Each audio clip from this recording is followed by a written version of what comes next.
బాలుయే కదా అని మొత్తం ఇంకా ముందుకు వెళ్ళు వెనక్కి వెళ్ళు అని చెప్తాడు. మొహానికి కర్చీఫ్ కట్టుకుంటాడు. ఒరే నా వాయిస్తో మాట్లాడు, కర్చీఫ్ కట్టుకున్నావే అని అడిగితే దగ్గొస్తుందని కర్చీఫ్ కట్టుకున్నానని చెప్పు. ఎట్టి పరిస్థితుల్లో కార్ డ్రైవింగ్ చేసేది నేనే అని వాడు అనుకోవాలి. మనిషి మారారు అన్న విషయం మాత్రం వాడికి తెలియకూడదని. కానీ ఎందుకురా అని చెప్పనేసరికి ముందు నేను చెప్పింది చెయ్యి, నేను పని పూర్తి చేసుకొచ్చాక నీకు వివరంగా చెప్తాను అని చెప్పనేసరికి సరేనని వీడు లోపలికి వెళ్ళి బాక్స్ ఇచ్చి వాళ్ళతో మాట్లాడి వచ్చేలోపు ఈ తంతంతా జరిపించేస్తాడు బాలు. అయితే వెంటనే ఇంకా రాజేష్ తీసుకొచ్చిన బండి కాస్త వేసుకుని ఇంటికి బయలుదేరిపోతాడు. ఇంటికి బయలుదేరేసరికి కరెక్ట్గా బాలు లేని సమయంలోనే ఇంకా సత్యాన్ని ఏదో రకంగా ఒప్పించేస్తాడు. ఇటు ప్రభావతి అటు మనోజ్ కూడా ఒప్పించేస్తాడు. ఎందుకంటే కోటీశ్వరుల సంబంధం కదా, నా చెల్లెల ద్వారా నేనైనా సెటిల్ అవ్వచ్చు అన్న ఉద్దేశంతో మనోజ్ ఎప్పుడు ప్రభావతిలాగే స్వార్థంగానే ఆలోచిస్తాడు కదా.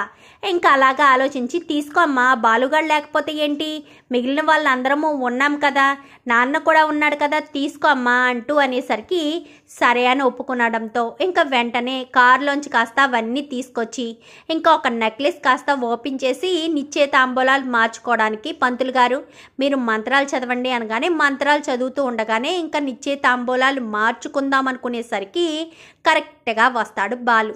రావడంతో ఏంట్రా బాగానే ప్లాన్ చేసినట్టున్నావే, చాలా బాగా ప్లాన్ చేసావని. కానీ ఏంట్రా ఏంటి ఇక్కడ నిశ్చితాంబూలాలు మార్చుకుంటుంటే నువ్వేంటి మధ్యలో గొడవ అనగానే వీడు కావాలనే నాకు ట్రిప్ పురమాయించి నన్ను ఇక్కడి నుంచి బయటికి పంపించేశాడు. ఆ విషయం నీకు తెలుసా ప్రభావతమ్మ? నీకు తెలిసే ఉంటుందిలే, ఎందుకంటే నీకు కూతురు జీవితం కన్నా ఆస్తి అంతస్తులు డబ్బులు మాత్రమే ముఖ్యం కదా అనగానే ఏంట్రా ఏం మాట్లాడుతున్నావు అనగానే నిజం మాట్లాడుతున్నాను.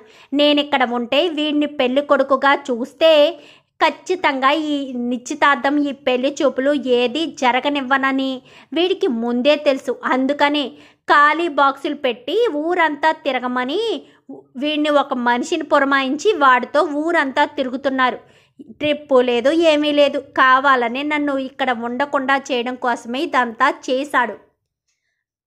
ఎందుకంటే వీడు ఎలాంటి వాడో నాకు తెలుసు కాబట్టి. వీడు పచ్చి తాగుబోతు, వీడికి నోటికి ఎంత మాట వస్తే అంత మాట అనేస్తాడు. వీడికి పిచ్చ కోపం, పైగా వీడి దగ్గర ఎప్పుడు కూడా రివాల్వర్ ఉంటుంది. వీడికి ఎప్పుడు కోపం వస్తుందో తెలియదు, ఎప్పుడు క్రాక్ వస్తుందో తెలియదు, ఎప్పుడు పిచ్చి పడుతుందో తెలియదు. వీడు పిచ్చి వెదవ కంటే దారుణంగా ప్రవర్తిస్తాడు. మామూలుగా కూల్గా కనిపిస్తున్నాడా, వీడు ఎంత కంట్రోల్ చేసుకుంటే కూల్గా కనిపిస్తున్నాడో. వీడికి పిచ్చి బాగా ఎక్కువ. నా చెల్లెల జీవితాన్ని నాశనం చేయడం కోసం నా మీద మీనా మీద కక్ష కట్టి మరి ఇదంతా చేస్తావా అని చెప్పనేసరికి నా మీద కక్షకి ఏంటండి అనగానే మొన్న శృతి మీద యాసిడ్ దాడి చేసింది ఎవరనుకుంటున్నావు? వీడే యాసిడ్ దాడి చేశాడు అని చెప్పి ఇంకా బాలు చెప్తాడు. ఎందుకంటే బాలు ఇంటికొచ్చే దారిలోనే సంజు అని నీకెవరైనా తెలుసా అంటూ రవికి ఫోన్ చేస్తాడు.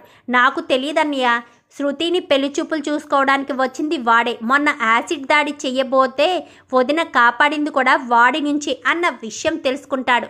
అదే విషయాన్ని అక్కడ ఎక్స్పోజ్ చేసేసరికి ఒక్కసారిగా సత్యం షాక్ అవుతాడు. మొన్న శృతి మీద యాసిడ్ వేయబోయింది వీడా అని చెప్పనేసరికి ఏమో నాకు తెలియదు మామయ్య గారు, మాస్క్ పెట్టుకుని ఉన్నాడు కదా, నేను గుర్తుపట్టలేదు అనగానే వీడే. నేను ఆల్రెడీ రవిగాడికి ఫోన్ చేసి మొత్తం కనుక్కున్నాను, వీడేనంట. వీడే కావాలని మన నలుగురి మీద కక్ష కట్టి శృతి జీవితాన్ని నాశనం చేయడానికే మౌనిక జీవితాన్ని నాశనం చేయడానికే ఇంత పక్కాగా స్కెచ్ చేసి మరీ ఇంటికి వచ్చాడు. ఆ సమయంలో నేను ఉంటే పెళ్లి చూపులు జరగనివ్వను కదా, అందుకోసమని ఇలా ప్లాన్ చేసి నన్ను ట్రిప్ పేరుతో డబ్బులు ఎగస్ట్రా ఇస్తానని కూడా చెప్పి లాక్ చేశాడు అని చెప్పనేసరికి ఎంత మోసం అంటూ ఇంకా కామాక్షి అనేసరికి ఏ అత్త నువ్వు అమ్మ ఇద్దరూ వెళ్ళి చూసుకుని వచ్చారు కదా, మరి అప్పుడు ఈ విషయాలేమీ తెలియదా ఏంటని మాకేం తెలుసు అల్లుడు. వెళ్తే మంచి మర్యాద ఉన్న కుటుంబమేమో ఆస్తిపాస్తులు వద్దు కట్న కానుకలు వద్దు అంటే నిజమేనేమో అనుకున్నాం. కానీ మౌనిక మీ అందరి మీద కక్ష కట్టి మౌనిక జీవితం నాశనం చేయడం కోసమే వీడు ఎంత ప్లాన్ చేస్తాడని కలలో కూడా అనుకోలేదు. మంచి కుటుంబం అనుకున్నాం, వీడు ఎంత క్రాకవాడా. ఇప్పుడు కూడా వాడి దగ్గర రివాల్వర్ ఇక్కడ లేకపోయినా కారులో ఉండే ఉంటుంది. పెళ్లి చూపుల రోజే శృతికి రివాల్వర్ గిఫ్ట్గా ఇవ్వాలనుకున్నాడంట వీడు ఎంత శాడిస్ట్ ఎదవో యాసిడ్ పోయడానికి వచ్చినప్పుడే అర్థమైంది. అసలే మౌనిక ఏమీ సైలెంట్గా ఏం మాట్లాడకుండా డీసెంట్గా ఉంటుంది. అలాంటి మౌనిక వీడి చేతికిస్తే ఇంకా దాని జీవితం నాశనం అయిపోయినట్టే. తెలిసి ఇలాంటి వాడికి నా చెల్లెల్ని అయితే ఇచ్చి పెళ్లి చేయను. చాలా బాగా ప్లాన్ చేశారా మీ తండ్రి కొడుకులు ఇద్దరూను. ఎంత బాగా స్కెచ్ చేశారో. మా అమ్మకు డబ్బు అంటే పిచ్చని, బంగారం అంటే పిచ్చని రావడంతో డబ్బు తాంబూలాలు ఇచ్చి పంపించారు. ఇద్దరు ఆడవాళ్ళు వెళ్ళినప్పుడు ఒకరికే ఇచ్చినప్పుడే నాకు అనుమానం కలిగింది. అప్పటికి మా అత్తను అడిగితే ఇవ్వలేదు అల్లుడు అన్నారు. మా అమ్మకు మాత్రమే తాంబూలం ఇవ్వడంతో మీరేంటో నాకు బాగా తెలిసింది. ఎందుకంటే మా అమ్మను మాత్రమే బొట్లో వేసుకోవడం కోసం డబ్బు పట్టు చీర ఇచ్చారు. ఇద్దరు ఆడవాళ్ళు వచ్చినప్పుడు ఇద్దరికి ఇస్తారా, ఒకరికి ఇస్తారా? అప్పుడే మీ బుద్ధి బయటపడింది. మీరు మనసులో ఏ ఉద్దేశంతో ఇక్కడికి ఇదంతా చేస్తున్నారన్న విషయం కూడా బయటపడింది. మర్యాదగా నా ఇంటిలోంచి బయటికి వెళ్ళలేదనుకో, మెడబట్టి బయటికి గెంటేస్తే మీ పరువు ఉన్నది కూడా పోతుంది. ఇక్కడ 4 గోళ్ల మధ్యలోనే పరువు పోయింది.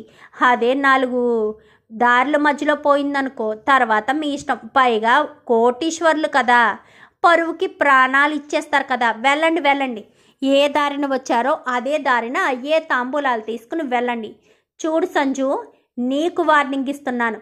జన్మలో నా చెల్లి గాలి గోటిని కూడా నువ్వు టచ్ చేయలేవు. నేనున్నంత వరకు నన్ను దాటుకునే నా చెల్లిని టచ్ చేయాలి. ఇంకొకసారి నా చెల్లి గురించి ఆలోచించినా, నా చెల్లికి ఏదైనా చెయ్యాలని మా మీద కక్ష కట్టినా మర్యాదగా ఉండదు.